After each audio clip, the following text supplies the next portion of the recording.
Halo guys, selamat datang di lesson ke berapa nih? Kelima untuk course dari masa kebudayaan Islam di Indonesia. Jadi setelah kemarin aku bahas beberapa kerajaan yang bercorak Islam di Nusantara, sekarang giliran aku untuk ngebahas satu lagi kerajaan Islam kerajaan bercorak Islam di Nusantara, which is kerajaan Cirebon.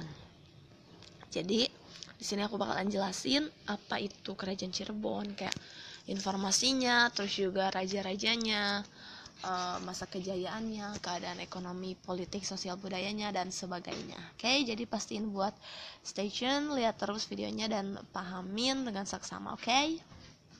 Yes. Jadi sesuai namanya, tempat ini tuh terletak di pantai utara Jawa Barat atau di daerah Cirebon. Jadi ini tuh awalnya berdasarkan babat tanah Sunda. Cirebon ini awalnya kayak sebuah duku kecil yang dibangun, lalu lama kelamaan berkembang jadi sebuah desa yang ramai, terus dikasih nama Caruban. Caruban itu dalam bahasa Sunda artinya campuran. Soalnya di sana bercampur para pendatang dari berbagai macam suku bangsa, agama, bahasa, adat istiadat, mata pencaharian juga yang berbeda-beda untuk bertempat tinggal atau berdagang. Nah, mengingat awalnya itu sebagian besar mata pencahariannya para orang-orang ini adalah nelayan, maka berkembanglah pekerjaan menangkap ikan dan rebon gitu di sepanjang pantai.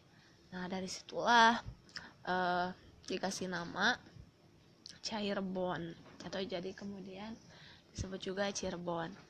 Nah, dengan dukungan pelabuhan yang ramai dari sumber daya alam, dari pedalaman, Cirebon pun kemudian jadi kota besar dan jadi salah satu pelabuhan penting di pesisir utara, baik dalam kegiatan pelayaran dan perdagangan di Kepulauan Nusantara maupun dengan bagian dunia lainnya. Dan selain itu juga Cirebon ini jadi cikal bakal sumber penyebaran agama Islam di Nusantara. Jadi ini berdiri di abad ke-15. Cirebon ini lokasinya pangkalan penting dalam jalur perdagangan pelayaran antar pulau. Oke. Jadi ini tuh jadi jembatan atau pelabuhan antara satu pulau Jawa, Jawa Tengah dan Jawa Barat gitu. Sumber-sumber setempat juga menganggap pendiri Cirebon itu Walang Sungsang, tapi orang yang berhasil meningkatkan statusnya menjadi sebuah kerajaan kesultanan itu Syarif Hidayatullah.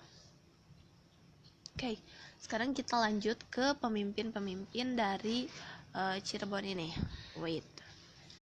Jadi pendirian kerajaan ini tuh berkaitan erat banget sama keberadaan kerajaan atau Kesultanan Demak. Soalnya Kesultanan Cirebon ini atau Kerajaan Cirebon ini didirikan tahun 1552 oleh Panglima Kesultanan Demak, dan kemudian dia itu jadi Sultan Cirebon. Saat itu Sultan Cirebon ini wafat di tahun 1570 dan akhirnya digantikan oleh putranya yang masih sangat muda. Nah, jadi tokoh Kesultanan Banten ini dianggap identik dengan tokoh Kesultanan Cirebon, yaitu Sunan Gunung Jati. Dan setelah itu kedudukannya digantikan oleh putra adiknya, Nyai Rara Santang, dari hasil perkawinannya dengan Syarif Abdullah dari Mesir, yaitu Syarif Hidayatullah. Jadi ini Sunan Gunung Jati. Kemudian setelah Sunan Gunung Jati ini lengser, digantikan lagi oleh Fathahillah. Kemudian sepeninggal Fathahillah, karena gak ada lagi calon lain yang pantas menjadi raja, tahta kerajaan pun akhirnya jatuh kepada cucu Sunan Gunung Jati, yaitu Pangeran Mas, putra tertua Pangeran Dipati Cirebon atau cicit Sunan Gunung Jati. Akhirnya Pangeran Mas ini bergelar Panembahan Ratu I dan memerintah Cirebon selama kurang lebih 79 tahun. Oke, dan setelah Panembahan Ratu I meninggal di tahun 1649, pemerintahan Kesultanan Cirebon pun dilanjutkan oleh cucunya yang bernama Pangeran Rasmi. atau diberi gelar Panembahan Ratu II. Jadi ini silsilah dari ratu dan raja kerajaan Cirebon ini. Next, kita bakalan bahas gimana sih keadaan atau kondisi sosial budaya di kerajaan tersebut. Oke. Jadi di zaman itu di zaman kerajaan Cirebon ini jadi perkembangan dari kehidupan sosial budaya di Cirebon ini nggak lepas dari pelabuhan. Soalnya kan mulanya Cirebon itu emang sebuah bandar bandar pelabuhan, dan dari sini juga nggak heran kalau kondisi sosial di kerajaan Cirebon itu terdiri dari beberapa golongan. Nah, jadi di antara golongan-golongan itu ada golongan raja, golongan elitnya, golongan non elit, golongan budak. Nah, golongan elit ini atau raja itu tinggalnya di keraton, melaksanakan ataupun mengatur pemerintahan dan kekuasaannya. Nah, untuk gelar golongan elit juga golongan yang mempunyai kedudukan di lapisan atas, yang terdiri dari golongan para bangsawan, priai, tentara, ulama, dan pedagang, kayak gitu. Nah, kalau golongan non elit ini merupakan mereka yang berada di lapisan masyarakat yang jumlahnya terdiri dari masyarakat kecil bermata pencarian sebagai petani, tukang, nelayan, dan bawahan kayak gitu. Nah, and then buat golongan budak itu golongan yang terdiri dari orang-orang yang kayak bekerja keras, menjual tenaganya untuk melakukan pekerjaan yang kasar. Dan golongan budak ini ada karena seseorang yang nggak bisa membayar utang gitu akibat kalah perang. Dan golongan budak ini menempati strata sosial paling rendah. Tapi mereka juga diperlukan oleh golongan raja maupun bangsawan. Mereka diperlukan oleh golongan elit, golongan non elit untuk melayani keperluan mereka gitu. Jadi mereka dipekerjakan untuk membantu keperluannya dengan menggunakan fisik mereka yang kuat, tapi harus taat juga sama peraturan kerajaan. Oke.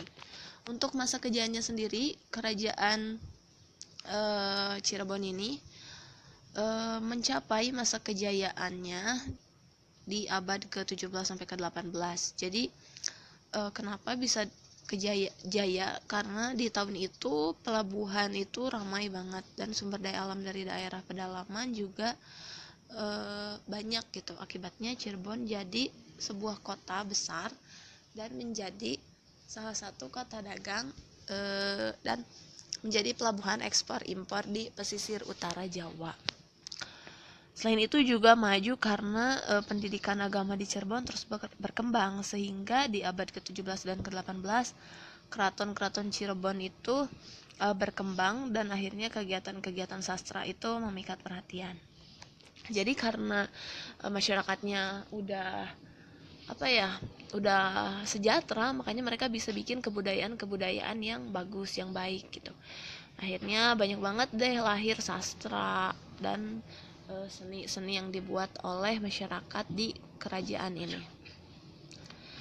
Masa keruntuhan ini kenapa bisa terjadi?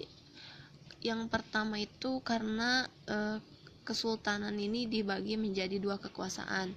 Ada kekuasaan Kasepuhan dan Kesultanan Kanoman. Nah, ada perselisihan deh antara dua kesultanan itu, dan ada juga campur tangan politik dari VOC. Dan akhirnya Belanda yang saat itu menduduki Indonesia pun bikin Cirebon runtuh secara perlahan. Nah, dalam perjanjian Kertasura di tahun 1705 pun antara Mataram dan VOC disebutkan kalau Cirebon itu berada langsung di bawah pengawasan VOC gitu.